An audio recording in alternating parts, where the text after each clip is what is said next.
allow the press conference to do its thing. We are moments away as we want to get you live now to Staples Center. Russell Westbrook is now a Laker. I just want to give a reminder to, if you could keep your phones down somewhat and not to stand up during the press conference, and we'll be good, and to wait till we call on you to ask a question. And for the mic. All right, we'll give it over to Rob. This is an exciting day and appreciate everybody being here in person. There's a few people we want to thank before we get into the formal introduction of Russell. First, I wanted to thank Kyle Kuzma, Montrezl Harrell, and KCP for their Laker legacies. Two of those players, of course, are champions with us, and they'll always be Lakers, so I want to thank them for their journey here. Wanted to thank the Washington Wizards organization, Ted Leonsis, and their general manager, Tommy Shepard, just for the spirit of collaboration and professionalism and handling a transaction that was seen as a win-win for both franchises. And then I wanted to also thank Thad Fouché, Russell's agent, just for his role in all of this as well, and his spirit of collaboration once we made the trade to onboard Russell with our team. I think today is an incredibly exciting day for the Lakers organization.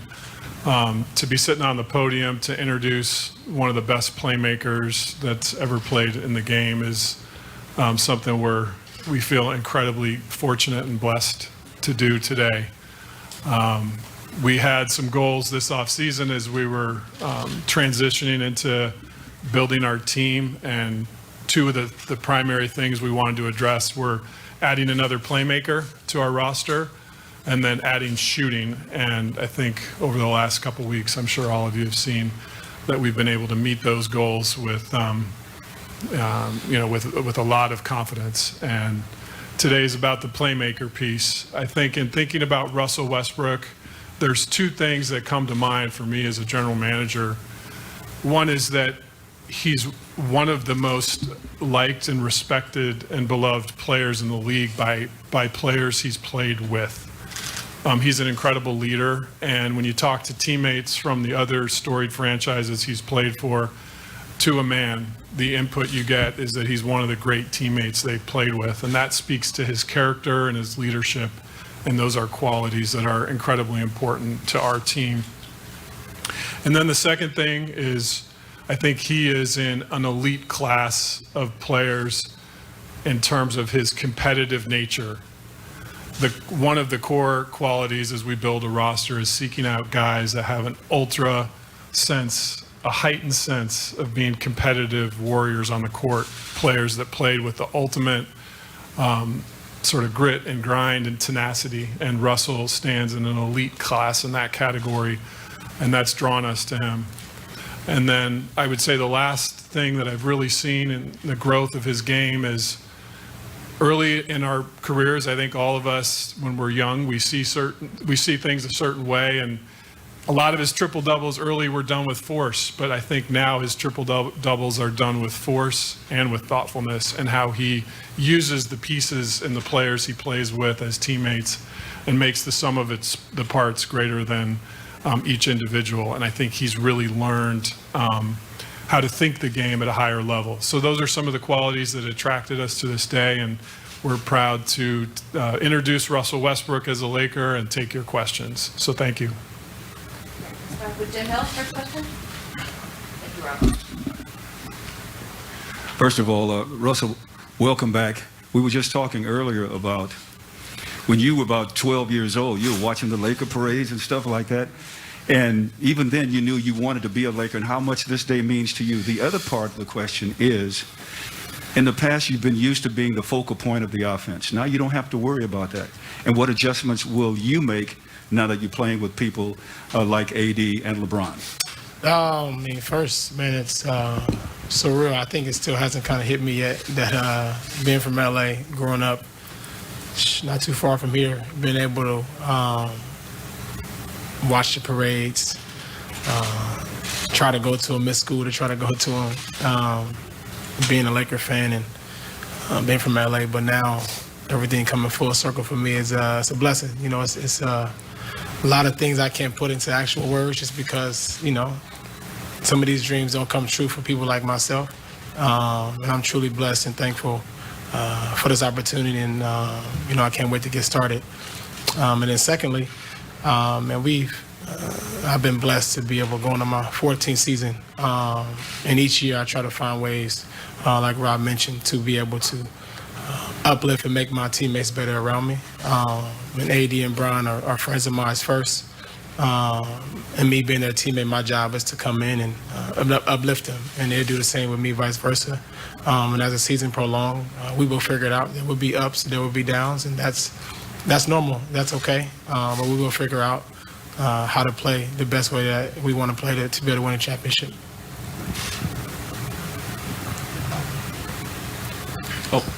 Kyle Goon, Orange County Register.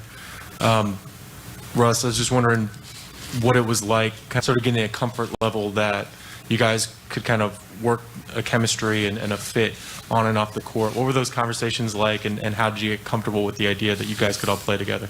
I mean, honestly, you know, this stuff happened so quickly. This happened so fast, you know, last week or 2 weeks or so. But we've had brief conversations and talked about, obviously, what we need to do and how we need to do that. And we'll address that as training camp and as the season comes along, and we'll figure it out. Brad Turner, LA Times. Russ, when you went through this process, how draining was it? How tiring was it? And how happy was your family that you got back home to LA? I mean, it was, you know, anytime a situation like this comes about or an opportunity presents itself, it can be stressful, it can be a lot of emotions, but ultimately the biggest thing for me is being in this league when you know teams that actually want you and actually want you to be a place. To me, that means more than anything else. And at that point, it's my job to be able to make sure that I come and to come and compete and make sure that we have a chance to compete for a championship. And yes, my family was very, very happy. Hey, Russ, welcome back to LA. When you look at the way the league is kind of shaping up right now, where do you see this team stacking up with some of these other contenders, and how meaningful is it for you to be back in a situation where you can say at the start of the year that the goal is to win a championship, and that's potentially attainable with this group? Yeah, man, to be honest, my mindset is I never really worry about no other team. You know, to be honest, I only can control what's in our locker room and how we able to compete and go out. And I put our team up against anybody, and that's just kind of how my mindset is, and that's where I stand with that.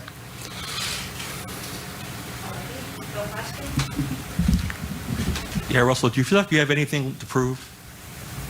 No, I don't.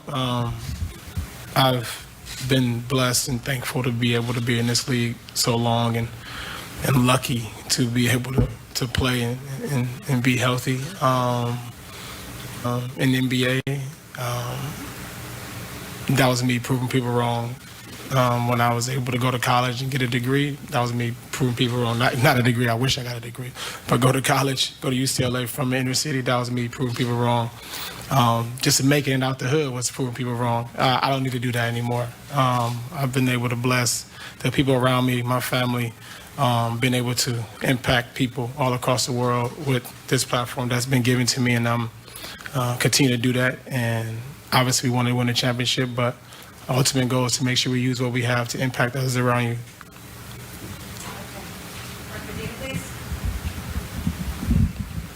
Hi, Russell. Mark Medina here, USA Today. Congratulations. Good Thank to see you. you. How do you initially envision how you and LeBron will share ball handling and playmaking duties? You know, as you know, Bron is one of the best players to play this game. And his ability to be able to kind of do everything on the floor allows me to be able to just figure it out. I'm coming to a championship caliber team, and my job is to make sure that I'm able to make his game easy for him, and I'll find ways to do that throughout the game. As it pertains to ball handling and all that, it really doesn't matter. There's many different ways you can impact the game without having the ball in your hands, and I've been able to do that for many years, and I will figure it out. Hey, Russ, I know you grew up in LA watching the Lakers going to the parades and stuff. You also had a really close relationship with Kobe Bryant. Did you have that in your head at all when this trade was coming together and in just these last couple of weeks since it's happened? Yeah, I mean, it hasn't left my head. It's things that we've talked about, me and him, just the potential of me being able to be a Laker and understanding what that entails. It's just crazy to think about, and that will be with me every time I put that Laker jersey on. That's all I can say about that. Okay, we're going to get a few questions on Zoom. Okay, we're going to start off with Mike Trudeau. Hey, Russ, welcome to Los Angeles. Just to follow up on Kobe, there was that time during his last year he came to Oklahoma City, and you and KD had some time with him in the locker room and kind of exchanged gifts. And just wondered, the whole mentality he used to talk about when he thought about you was something that Rob alluded to, that constant competitive fire. Was that the thing that he related to you most with, or did it just come from competition and all the time that you spent playing against him and so on and talking to him? I think that was the initial thing that kind of brought us together, as being able to compete and not being able to take nights off. But we began to have a better relationship off the floor as brothers and talking about other things outside of basketball and things that we've been able to do with this game. And to me, that is the most important thing I'm able to cherish from Kobe, that I will continue to cherish and live on. Just an anecdote to that. I remember, I still have his voice in my head, but the year that Russell broke the record that no one thought would ever be broken in terms of averaging a triple-double and putting himself in the category of players like the Big O. There were a small handful of players around the NBA that Kobe really felt like embodied that sort of Mamba mentality. And I remember throughout that year just his praise for Russell's approach and, him talking about that competitive edge that is rare in sports, across all sports, and that I could just hear him say he gets it, like he's got it. Okay, our next question will be from Dave McMenamin, ESPN. Hi, fellas. Coming to you from Vegas. I'll start with Russ, and I have a question for Rob as well. Russ, you've had so many moments in your career, whether it be that first-round series against the Lakers, obviously the relationship with Kobe playing the Lakers in the bubble in the playoffs, that Nipsey Hussle tribute game.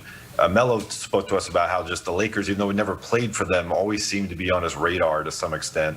I wondered if you could speak to that. Did you share a type of sentiment like that where you felt like the Lakers were kind of circling in your career?